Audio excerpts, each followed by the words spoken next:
हमारा जो है पहला सब्जेक्ट कौन सा है? ज्ञान पहला सब्जेक्ट। और याद भी हमारी प्रवृत्ति मार्ग की याद है, निवृत्ति मार्ग की याद नहीं है। देह से कर्म किया जाता है।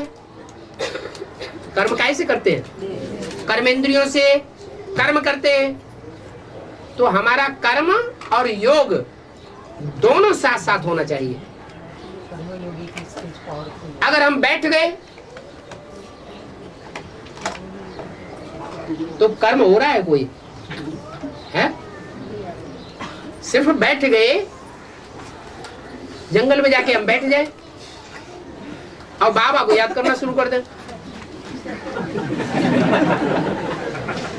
कोई कर्म न करें। हाँ, खाना पीना जब याद में बैठेंगे तो वो जो झूठे योगी होते हैं उनको भी खाने पीने की दरकार नहीं रहती। उनकी श्वास प्रश्वास की प्रक्रिया धीमी हो जाती है। तो हमारा भी ऐसा ही हो जाएगा। याद में तो सब बातों की पूर्ति होती है ना। तो हम जंगल में जाके बैठ जाए अकेले से नई सृष्टि का निर्माण हो जाएगा? हा? नहीं होगा। इसलिए बाप है तो बाप का परिवार भी है। हमें कर्म करना बहुत जरूरी है। ऐसे नहीं कि हम आत्मा है तो आत्मिक स्थिति में बैठ जाने से ही काम चल जाएगा।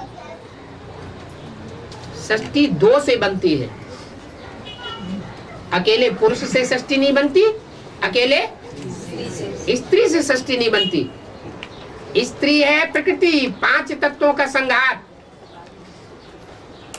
और उसको कंट्रोल करने वाला है आत्मा। दोनों का संयोग चाहिए। ऐसे नहीं कर्म को हम छोड़ दें, 5 तत्वों को कोई महत्व नहीं देंगे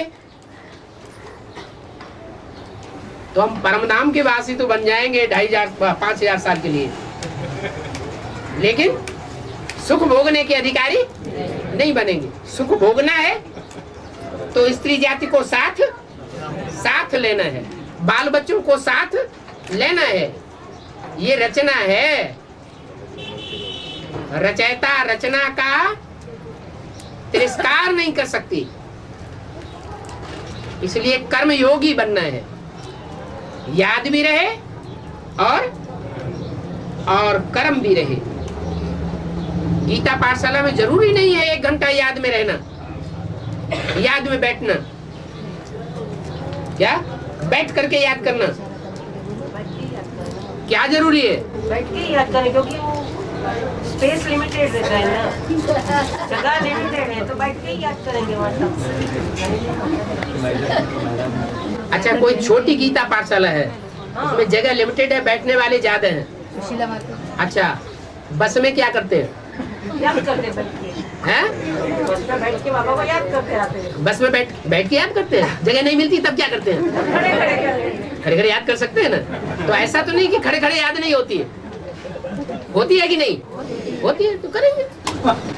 चलो, माना ये कोई जरूरी नहीं है कि 1 घंटा याद में बैठना ही जरूरी है।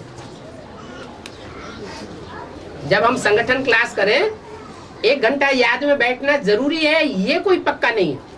लेकिन तब तक जरूरी है जब तक हमारी प्रैक्टिस एकाग्र होने की नहीं हो रही है। तब तक हमें हठ योग भी करना पड़े तो हम हठ योग भी करें। जैसे हम बीमार हैं, हमें पता चल गया कि योग सबसे बड़ी दवाई है, परमात्मा की याद सबसे बड़ी दवाई और आखिरी दवाई यही है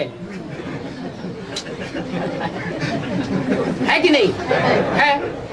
फिर हम दूसरी जो तरीके हैं, मनुष्यकृत, एलोपैथी, होम्योपैथी,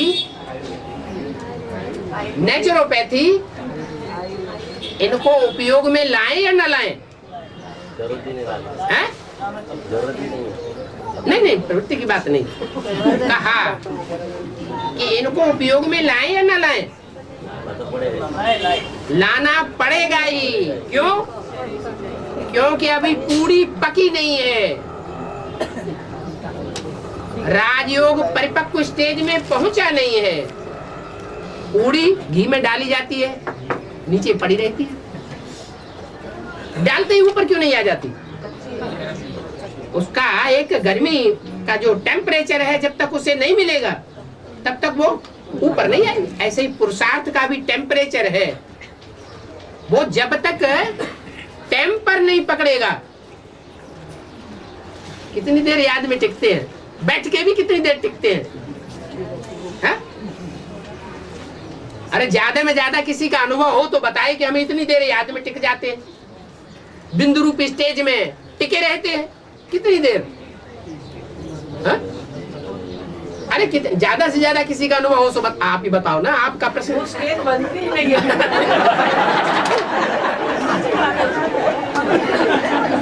तो जो बनती ही नहीं है, क्या मरना है क्या?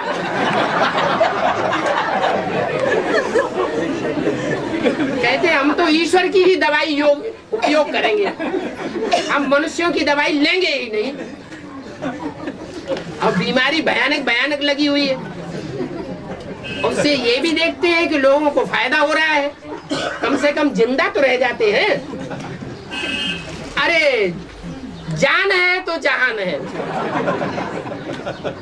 इसलिए हमें कोई घृणा नहीं है बैठ करके याद करने से, लेकिन मजबूरी ये है कि जब तक हमारी याद टिकने वाली नहीं बन रही है, हमारी याद का पुरुषार्थ, याद का अभ्यास हमारा परिपक्व स्टेज में नहीं पहुंच रहा है, तब तक के लिए धीरज धर मनुआ, धीरज धर।